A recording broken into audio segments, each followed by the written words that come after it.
So, ఇంతకు ముందర సెషన్‌లో మనము జస్ట్ ఒక normal e-com one app install చేసాం గదా! ఇప్పుడు ఏం చేద్దాం అనుకుంటున్నానంటే, ఒక యాప్ మీద యాక్షన్స్ పెర్ఫార్మ్ చేయడం కోసము ఇక్కడ ఇంకొక ఏపీకే ఫైల్ తీసుకుంటున్నా. Demo 1 dot APK file. So, ఇప్పుడు ఫస్ట్ యాప్ మీద మనం యాక్షన్ చేయాలి అంటే దానికంటే ముందర మనము ఇన్స్‌పెక్టర్ సెషన్‌తో ఆ యాప్‌ని పెట్టుకోవాలి. సో దట్ మనకి అందులో ఉండే లొకేటర్స్ అన్నీ క్లియర్‌గా వస్తాయి. ఆల్రెడీ మనకి సేవ్డ్ క్యాపబిలిటీస్‌లో ఆండ్రాయిడ్ పేరు మీద ఒకటున్నది. ఎడిట్ చేసి just edit the settings. So, ఇప్పుడు మీ యొక్క ఆండ్రాయిడ్ వెర్షన్ ఎంత? మొబైల్ డివైస్, రియల్ డివైస్ యొక్క వెర్షన్ 12 అండ్ యాప్ లొకేషన్‌లో ఇది slash demo 1 dot APK. Demo 1 dot APK అన్నది మనం చూసేసుకొని స్టార్ట్ ద సెషన్ అంటున్నాం.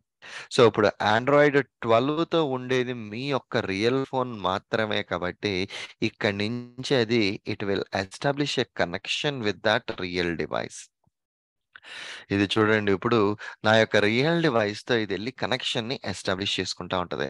ఎస్టాబ్లిష్ చేసి it will launch the app. First install చేసి అందులో లాంచబుల్ యాక్టివిటీ ఏదైతే ఉన్నదో దాన్ని లాంచ్ చేస్తది మన అప్లికేషన్స్. మన ఏపీఎం అన్నది. Let's wait and see here. So, ఇక్కడ ఇదిగో ఇదిగో సర్వర్ లాగ్ అన్నది క్యాప్చర్ అవుతుంది. అండ్ ఇక్కడ కూడా మొబైల్‌లో చూసుకుంటే ఇదిగో నా మొబైల్‌లో యాప్ అన్నది వచ్చింది. అండ్ హియర్ ఈ స్క్రీన్ కూడా చేంజ్ అయింది. ఫస్ట్ ఏపీఎం ఇన్స్‌పెక్టర్ ఇందాక డిజైర్డ్ క్యాపబిలిటీస్ ఉన్న స్క్రీన్ కాస్త ఈ స్క్రీన్ కింద చేంజ్ అయింది. వన్ థింగ్ మీరు క్లియర్‌గా అబ్జర్వ్ చేస్తే మొబైల్‌లో ఒక స్క్రీన్ ఉన్నది. ఇక్కడ ఇంకొక స్క్రీన్ ఉన్నది. ఫస్ట్ మనం చేయాల్సింది రీలోడ్ అని కొడితే సేమ్ మొబైల్‌లో ఉన్న స్క్రీన్‌ని ఇక్కడికి తీసుకొస్తదండి. అండ్ ఎప్పుడైతే మనకి మొబైల్‌లో ఉన్న స్క్రీన్ ఇక్కడికొచ్చేసిందో దెన్ లాగిన్ బటన్‌ని మనం క్లిక్ చేద్దాం. సో, ఏ ఆబ్జెక్ట్ మీదైతే మనం యాక్షన్ పెర్ఫార్మ్ చేసుకుందాం అనుకుంటున్నామో దాని మీద నేను జస్ట్ మౌస్ ఓవర్ చేస్తున్నాను నేను. ఓకే. దాని మీద నేను జస్ట్ మౌస్ ఓవర్ చేస్తున్నాను నేను. ఇలా మౌస్ ఓవర్ చేస్తే అది హైలైట్ అవుతుంది. I'm clicking on it. ఓకేనా? ఎప్పుడైతే దీన్ని నేను ఇలా క్లిక్ చేశానో ఈ సెంటర్ ఆఫ్ ద స్క్రీన్‌లో ఇదిగో దాని యొక్క సోర్స్ కోడ్ హైలైట్ అయితుంది. అండ్ ఈ రైట్ హ్యాండ్ సైడ్‌న దాని యొక్క డీటెయిల్స్ అంతా ఇక్కడొచ్చేస్తున్నాయన్నమాట. ఆ బటన్ ఏంటి? దాని యొక్క డీటెయిల్స్ ఏంటి? మొత్తం అంతా. ఇక్కడ చూసుకుంటే ఆ బటన్‌కంటూ ఒక ఎక్స్‌పాత్ ఉన్నది. దానికొక ప్యాకేజ్ నేము, దాని యొక్క బటన్ నేము, దాని మీద టెక్స్ట్ ఇలా డిఫరెంట్ టైప్స్ ఆఫ్ లొకేటర్స్ అంతా ఉన్నాయన్నమాట మనకిక్కడ. ఈట్లన్నిటిలోనూ దీనికి కావాల్సిన ఒక యూనిక్ లొకేటర్ అయితే లేదండి. దీనికంటూ కావాల్సిన ఒక యూనిక్ లొకేటర్ లేదు. ఇక్కడ టెక్స్ట్ ఉంది గానీ, టెక్స్ట్‌కి ఫాలోడ్ బై సమ్ సింబల్ ఉన్నది. ఈ సింబల్ ఉన్నది టెక్స్ట్‌కి ఫాలోడ్ బై. ఇప్పుడు నేనేం చేస్తాను అంటే, ఇదిగో ఇది ఒక బటన్.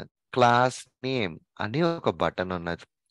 సో, నార్మల్‌గా మన రెగ్యులర్ సెలీనియంలో మనం రాసే సింటాక్స్ ఏంటి అంటే ఎక్స్‌పాత్‌కి slash slash HTML tag name open brace attribute type is equal to attribute value ఇలా పెట్టాలి.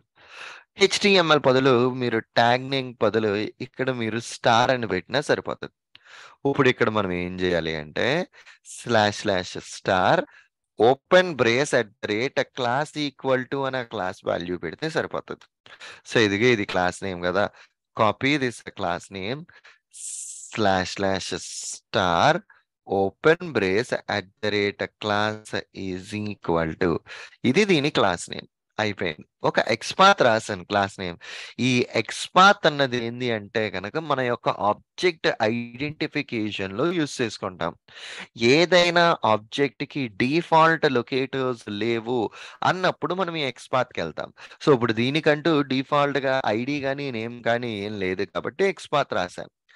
మనం రాసిన లొకేటర్ రైటా రాంగా చెక్ చేసుకోవడం కోసం ఇక్కడ ఈ మాగ్నిఫైయింగ్ ఐకాన్ ఉన్నది. దీన్ని కాపీ చేసి ఈ డ్రాప్ డౌన్ లో ఎక్స్పాత్ సెలెక్ట్ చేసి slash slash star open brace class equal to అని నా ఎక్స్పాత్ అని నేను డిఫైన్ చేశాను నేను.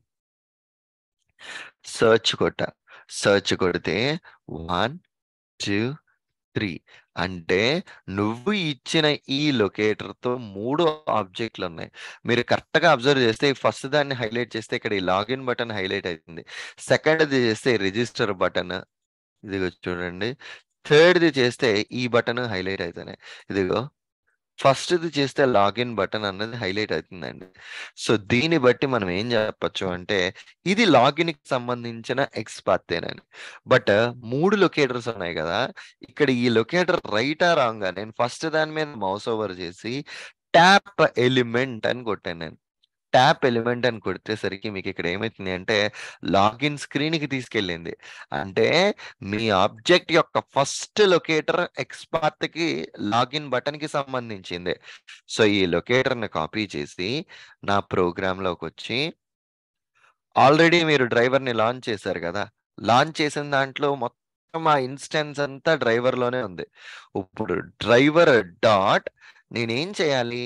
ఒక ఆబ్జెక్ట్‌ని ఐడెంటిఫై చేయాలి. So, I want to identify a particular object.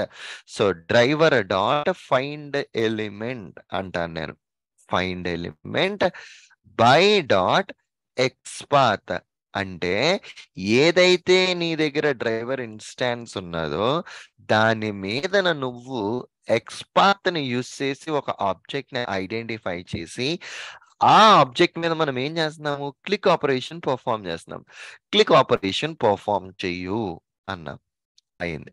Click అయిన తర్వాత now it's in this screen. User name, password enter చేసే screen.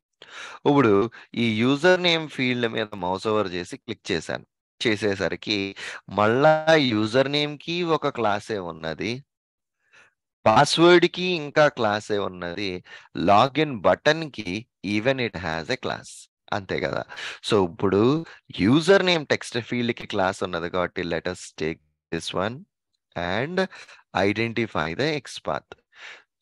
Slash open brace at the rate class is equal to ఈ సింటాక్స్‌లో మనకెట్లా వస్తాయి సురేంద్ర అంటే మనం ప్రాక్టీస్ చేయడమేనండి అల్టిమేట్‌గా. ఈ ఫస్ట్ టెక్స్ట్ ఫీల్డ్ మీద క్లిక్ చేస్తే నా యూజర్ నేమ్ హైలైట్ అయింది. సెకండ్ టెక్స్ట్ ఫీల్డ్ మీద క్లిక్ చేస్తే నా పాస్వర్డ్ హైలైట్ అయింది. Same locator. సో, ఇప్పుడు నేనేం చేస్తాను అంటే బ్యాక్‌కెళ్ళి ఈ లొకేటర్‌ని కాపీ చేసుకొని నా ప్రోగ్రామ్‌లో again driver dot find element by dot XPath ఇక్కడ మనం యూజ్ చేసే command send keys. Send keys అన్న కమాండ్ యూజ్ చేస్తే గనక వాల్యూని ఎంటర్ చేస్తదండి. Again driver dot find element by dot XPath dot మళ్ళా అగైన్ సెండ్ కీసే గదా! 1, 2, 3, 4 పాస్వర్డ్‌ని కూడా ఎంటర్ చేశాను. యూజర్ నేము, పాస్వర్డ్ 2 ఎంటర్ చేసేసాం. అండ్ లాగిన్ బటన్ క్లిక్ చేస్తే ఇదిగో Android visit button class name. Already ఇది రాసాం గదా! ఇదే లైన్‌ని కాపీ పేస్ట్ చేసి మళ్ళా ఇక్కడ పెట్టా. అయిపోయిందండి. డన్. That's the deal. ఇట్లా నేను ఒక ప్రోగ్రామ్‌ని క్రియేట్ చేశాను. నా యాక్షన్స్ అన్నీ అయిపోయిన తర్వాత కొంచెం థ్రెడ్ డాట్ స్లీప్ ఒక ఫ్యూ సెకండ్స్ పెడతాను. 5500 మిల్లీ సెకండ్స్ నేను ఇక్కడ వెయిట్ చేస్తున్నా. వెయిట్ చేసి దెన్ డ్రైవర్ డాట్ క్విట్. ఈ క్విట్ అన్న కమాండ్ ఏం చేస్తది అంటే, ఈ యాప్ మొత్తాన్ని టెర్మినేట్ చేసి, మీ ప్రోగ్రామ్ కంటూ ఏదైతే మెమరీ అలొకేట్ చేసిందో దాన్ని రిలీజ్ కూడా చేస్తది. ఇక్కడ మనం యూజ్ చేసిన కమాండ్ క్లిక్ సెండ్ కీస్ అన్నది టెక్స్ట్ ఫీల్డ్ మీదకెళ్ళి వాడతారు. క్విట్ అన్న command to terminate the things. To terminate the app instance and the allocated memory. ఇయన్నీ మన ప్రోగ్రామ్‌లో రాసేసాం గదా! ఈ ప్రోగ్రామ్‌లో యాప్ ఫైల్ చేంజ్ చేసామా లేదా చెక్ చేసుకుందాం. సో, ఈకామ్ 1 గాదు. మనం యూజ్ చేసిన యాప్ డెమో 1 డాట్ ఏపీకే. అంతే కదా! ఫస్ట్ ఏపీకే మీదనే we are performing this demo 1. ఇప్పుడు right click run as a Java application. ఇక వైజర్‌లో మీకు ఏదైతే కనిపిస్తుందో అండి, ఇది నా రియల్ డివైస్ మాట. సో, మీకు ఆల్రెడీ లాస్ట్ టైమ్ చెప్పాను. రియల్ డివైస్‌ని ఎట్లా కనెక్ట్ చేసుకోవాలి అన్నది ఇంతకు ముందర సెషన్‌లో మనం చూసాం. సేమ్ అదే ఇక్కడ నా రియల్ డివైస్‌ని దీనికి కనెక్ట్ చేసి నా ప్రోగ్రామ్‌ని అయితే జస్ట్ ఎగ్జిక్యూషన్ చేస్తున్నాను నేను. Let us see. సో, ఇప్పుడు యాప్‌ని లాంచ్ చేసి, లాగిన్ బటన్ మీద అది క్లిక్ చేసి then it should perform. So, ఇక్కడ ఎందుకిది పోయింది అంటే, నా యాప్ లోడింగ్ టైమ్‌లోనే ఇక్కడ ఈ బటన్ అనేది వెయిట్ చేయడానికి ట్రై చేస్తుంది. No such element exception. ఎందుకు అంటే, యాప్ లాంచ్ అయిన వెంటనే నా ప్రోగ్రామ్ ఏమో బటన్‌ని చూస్తుంది. కానీ యాప్ ఇంకా అక్కడ లాంచ్ అవ్వలేదు. సో, అందుకని దీనికి 6500 మిల్లీ సెకండ్స్ వెయిట్ టైమ్ ఇచ్చాను. Again run as a Java application. So, యూజువల్‌గా మనం ఈ థ్రెడ్ డాట్ స్లీప్‌లు ఇవ్వాల్సిన అవసరం లేదండి. ఇప్పుడు మనకు అర్థం అవ్వడం కోసం ఈ థ్రెడ్ డాట్ స్లీప్ అన్నది మన ప్రోగ్రామ్స్‌కి ఇన్‌పుట్ కింద ఇస్తున్నాం. డౌన్ ది లైన్ మనం అవి కూడా ఇవ్వం.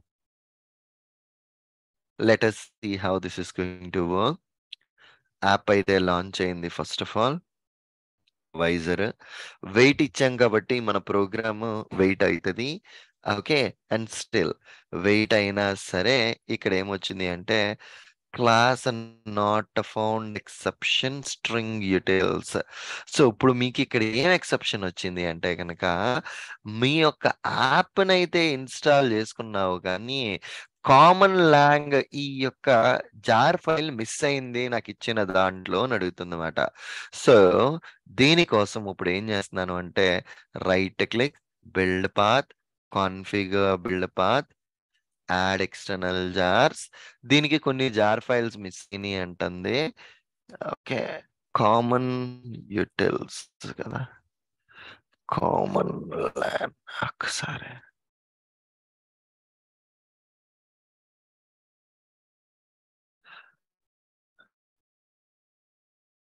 Apache Maven. Just 1 second. యుటిలిటీస్‌లో దీనికి కొంత జార్ ఫైల్స్ మిస్ అయినాయి. ఆ జార్ ఫైల్స్‌ని మనం యాడ్ చేయాలి. 1 second. Apache logo automation testing jar files. ఈ కామన్ ఈ జార్ ఫైల్స్ ఫస్ట్ యాడ్ చేద్దాం ఉండండి. ఓకే. సో, ఈ జార్ ఫైల్స్‌నన్నీ యాడ్ చేసి లెట్ మీ రీరన్. సో, కొన్ని జార్ ఫైల్స్ మిస్ అవ్వడం వల్ల అది యాక్షన్స్ చెయ్యట్లేదు. సో, ఏదైతే జార్ ఫైల్స్ మిస్ అయినాయి అని నాకనిపించిందో ఆ జార్ ఫైల్స్‌ని తెచ్చి ఇక్కడ యాడ్ చేశాను. ఇన్ కేస్ దానికి ఈ జార్ ఫైల్స్ సరిపోకపోతే మళ్ళా ఎర్రర్ మెసేజ్ త్రో చేస్తది. Then we can figure it out. Okay. దానికి ఆ ఎర్రర్ ఆ జార్ ఫైల్స్ సింక్ అయితే ఇట్స్ గుడ్ ఎనఫ్. ఆ జార్ ఫైల్స్ దానికి సింక్ అవ్వకపోతే again it will throw some error messages మాట. ఓకే. ఇట్ ఇఫ్ ఆ జార్ ఫైల్స్ మిస్ అయినాయి అంటే. Okay. Let us see. Okay. So, ఇప్పుడు ఏ క్లాస్ నాట్ ఫౌండ్ ఇదిగో కామన్ లాంజ్ 3. ఓకే. ఇప్పుడు మనం ఏ జార్ ఫైల్స్ ఇచ్చాము? 1 సెకండ్స్.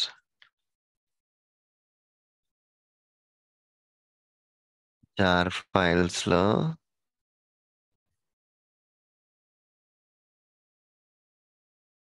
కామన్ లాంచ్ 3 ఒక్క సెకండ్. ఇది లేదు. హ్మ్. ఇవి జార్ ఫైల్స్‌నన్నిటిని ఇంతకుముందు గూడా మనకిట్లా ఇష్యూ వచ్చినప్పుడు మనం డౌన్‌లోడ్ జేసాము.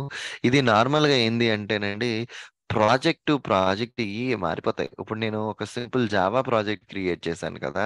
ఇందుకని ఇంత స్పెసిఫికల్లీ కాన్ఫిగరేషన్ ఇష్యూస్ వస్తున్నాయి. అదే నేను ఒక మావెన్ బేస్డ్ ప్రాజెక్ట్ క్రియేట్ చేసుకున్నాననుకోండి, ఇట్లాంటి ఇష్యూస్ అసలు మనకి రానే రావు మాట. But anyways let us see these jar files. ఇట్లా మనకి ఎప్పుడైతే జార్ ఫైల్స్ ఇష్యూ వచ్చింది అనొచ్చిందో, దానికి సొల్యూషన్ కూడా నేను మీకిప్పుడు ఎక్స్‌ప్లెయిన్ చేస్తాను నేను. Let me copy this error message. Okay. ఈ ఎర్రర్ మెసేజ్ అయితే కాపీ చేసుకొని let's go to the browser.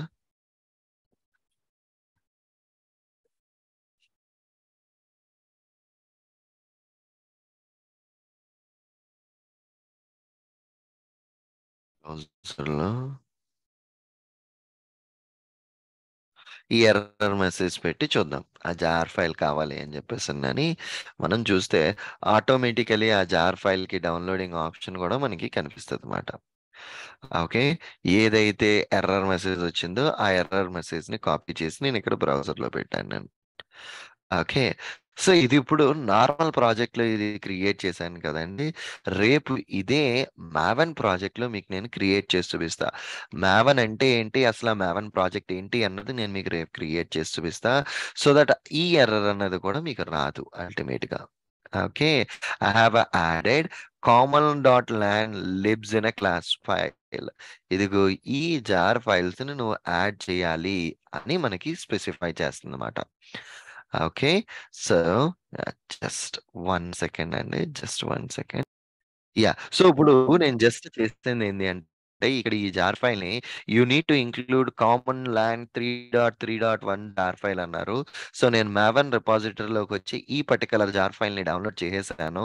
ఈ డౌన్‌లోడ్ చేసిన జార్ ఫైల్‌ని నా యొక్క ఎడిటర్‌కి యాడ్ చేస్తున్నా. Build path, configure build path, add external jars.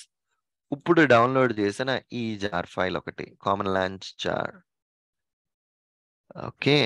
And ఇది యాడ్ చేసి ప్రాజెక్ట్‌ని ఒకసారి రిఫ్రెష్ చేసి let us try to run the script. ఇవన్నీ కూడా నార్మల్‌గా మనం రియల్ వరల్డ్‌లో ఒక మావెన్ ప్రాజెక్ట్‌లో చేసేస్తామండి. ఎప్పుడైతే మీరు రియల్ వరల్డ్‌లో మావెన్ ప్రాజెక్ట్‌లో చేసేస్తారో ఆ కాన్ఫిగరేషన్ అంతా అట్లా స్మూత్‌గా ఎళ్ళిపోతది. ఎప్పుడైతే మనం ఒక ఎక్లిప్స్‌లో జావా ప్రాజెక్ట్ క్రియేట్ చేసి, ఈ జావా ప్రాజెక్ట్‌లో మనం కాన్ఫిగరేషన్స్ ఇయన్నీ చేస్తామో, ఇక్కడ చిన్న జార్ ఫైల్స్ మిస్సింగ్ ఇష్యూస్ వస్తాయి. నిన్న కొన్ని జార్ ఫైల్ కంపాటబిలిటీ ఇష్యూస్ వచ్చింది. ఈరోజు ఇంకొన్ని జార్ ఫైల్ కంపాటబిలిటీ ఇష్యూస్ వస్తున్నాయి. ఇవన్నీ కూడా డిఫరెంట్ ఇష్యూస్ మాట. సో, అఫ్‌కోర్స్ మనం వాటిలన్నిటిని మాండేటరీగా హ్యాండిల్ చేస్తేనే మీ ప్రోగ్రాము ఫర్దర్ యాక్టివిటీస్ పెర్ఫార్మ్ చేసుకుంటది. మనం మాండేటరీగా ఇష్యూస్‌ని ఫిక్స్ చేయాలి. So, we have to specify దానికి ఏమేమైతే జార్ ఫైల్స్ కావాలి అన్నది అది ఎక్స్‌పెక్ట్ చేస్తదో, ఆ ఫైల్స్ అన్నీ మీరు స్పెసిఫై చేయాలి. మీరు ఆ లొకేషన్ మీరు ఇచ్చిన తర్వాత ఇదిగో ఇప్పుడు ఇక్కడ ఈ స్క్రీన్‌కొచ్చిందండి. అంటే లాగిన్ బటన్‌ని క్లిక్ చేసింది. సో, ఇందాక ఇష్యూ పోవడానికి ఆ కామన్ లాన్ జార్ ఫైల్ ఒకటేసుకుంటే సరిపోయింది.